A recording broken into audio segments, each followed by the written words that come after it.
حضرت سیدنا عبداللہ بن مسعود رضی اللہ تعالی عنہ حدیث کے راوی ہیں، فرماتے ہیں جس شخص نے 3 مرتبہ نماز کے بعد استغفر اللہ العظیم الذی لا الہ الا ہوا الحی القیوم واتوب الیہ پڑھا تو اللہ تبارک و تعالی اس کے صغیرہ گناہوں کو معاف فرما دے گا، اگرچہ وہ گناہ سمندر کی جھاگ کے برابر ہوں۔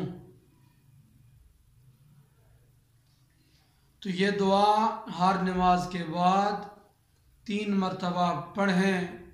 استغفر اللہ العظیم